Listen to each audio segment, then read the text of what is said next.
It's Brian Preston, the money guy. So here, tell them what we got here. Set them up. So we're going to talk about two different savers. We're going to look at two 30-year-olds, and they're both going to buy a house, right?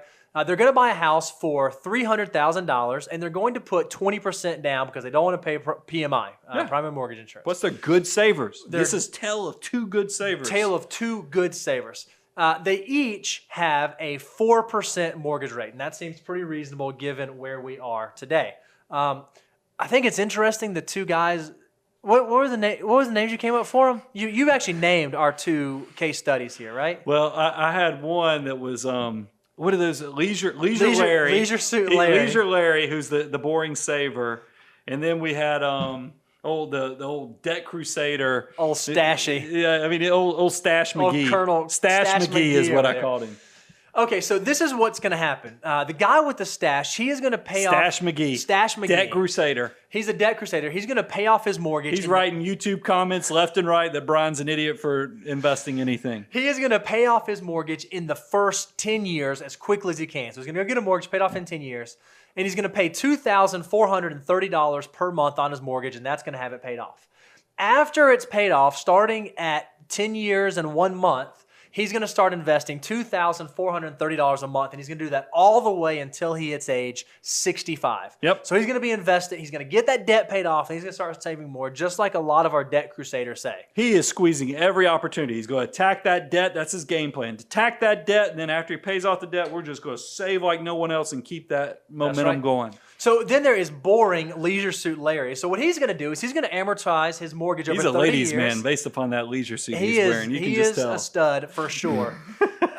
He's going to pay $1,146 per month on his mortgage, but he's going to invest the difference of $1,284. So if you just add those two up, it equals what Stashy's mortgage payment was going to be. And look, I will tell you, I don't think the average person is probably going to be in their mortgage for all 30 years. Right, sure. But to prove our point, we're just going to say that old Leisure Suit Larry here is going to pay his mortgage not a penny faster than what is on his amortization schedule. So this is going to be 30 years, but then that math works out. Look at $2,430 a month, which is the debt crusader who's going to pay it off. Subtract that from the calculated amortization payment of $1,146. Yep. You'll see that's where we came up with how much is going to be invested, a little under $1,300 a month. But remember what we said earlier is that the dollars you save are not equal. Early dollars can do more for you than later dollars. So this is what we assume. They're 30 years old. We assume that money they save in their 30s is going to make 9%, and then their 40s are going to make 8%, and then their 50s are going to make 7%,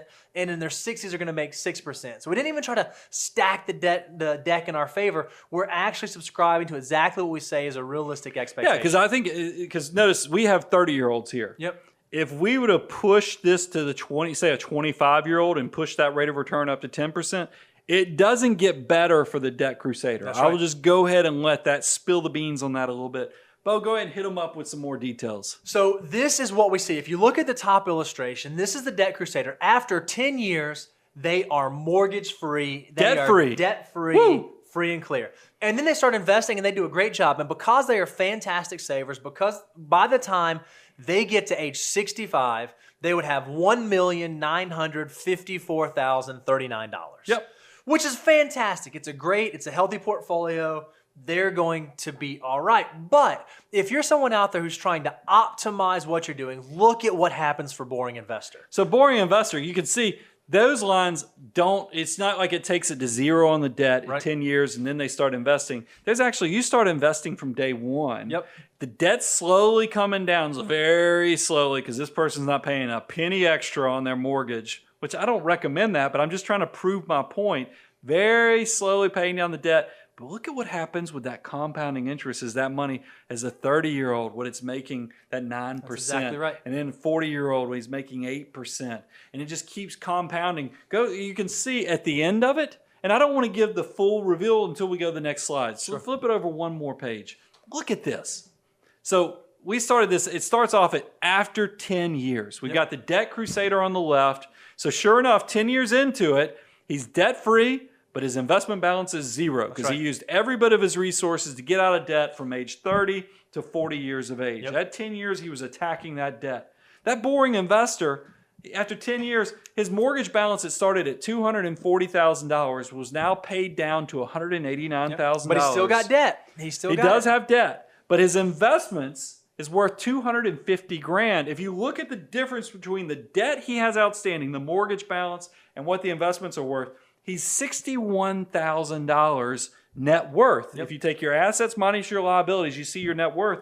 That's $61,000 ahead of the Debt Crusader. What I love about this illustration is after 10 years, if Boring Investor said, you know what, I'm just ready to be done with this mortgage, he actually has enough in his investment account that he could write a check to pay off the mortgage. Well, that's a good, because I had some people, one of those comments you posted up there, somebody said, I'm paying off my mortgage early, so in case I lost my job, right. I would, I'm going to be on an easy street because I'm debt free.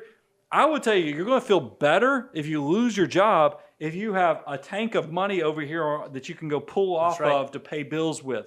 Because the problem with mortgage debt is I hate that it's hard to get it out. It's a one-way street unless you go open up a home equity line. Yep. You got to go get more debt to get the money back out. It goes in, and then you basically have an army of dollar bills that instead of out there working for you and compounding and growing, they're once again disassembling their cleaning their guns. They're cleaning their guns. They're polishing their boots, and they're going, "Why am I locked up here in this house when I could be out there growing?" Because remember, the house that you bought, this $300,000 with $240,000 of debt, if it's appreciating at 3 or 4%, they're both appreciating at 3 or 4%. It doesn't matter how much mortgage debt is on there; the house is still appreciating. Yep. So let's go ahead and look at 20 years into it. 20 years into it. The Debt Crusader, I give him credit. He is saving, and he's saving just like he said he was going to be. He's very disciplined, and now his hard work has created a portfolio that's worth close to a little under $500,000, $447,000. But look at that Boring Investor. 20 years into this, he still has $113,000 of of mortgage debt. But now his investments are worth $792,000. If you took the difference between those two things, you can see we come out ahead. If you take the difference between 792, the 113, and then subtract that from the 447, the guy who was the Boring Investor is still $231,000 ahead of schedule. Here's what I think is still just absolutely wonderful. If after 20 years, this Boring Investor said, you know what, I'm done with my mortgage debt, I'm going to write a check for $113,000 and pay it off, he would still have more in his investment account balance and zero debt than the Debt Crusader. No, this isn't going to get better. He's leaving flexibility on his side. So 30 years, I thought this was interesting. 30 years into it, we know what happened. 30 years, now the Boring Investor, he's paid off his 30-year mortgage. So his investments are worth $1.8 million at this point.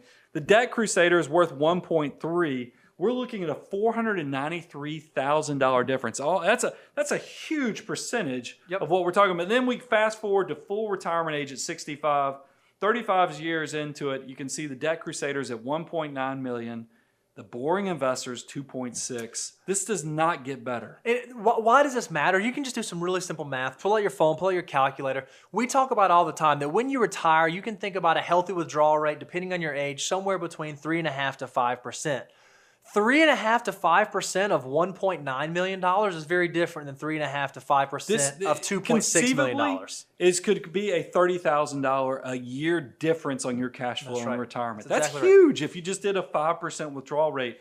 So guys, I want you to be debt free. I just want you to respect when you're in your 20s and 30s, you're in a special period of your life where the army of dollar bills, the potential for them is tremendous. I mean, this works another way too. If you're wasteful with your spending, if you're not paying attention to set that army of dollar bills to save 10, 15, 20, 25% of your money to work for you, you're missing out on a huge opportunity to invest and let that money work for you so you can live like no one else while you're young, but then live like no one else when you're older because you have true financial independence. I think that's great.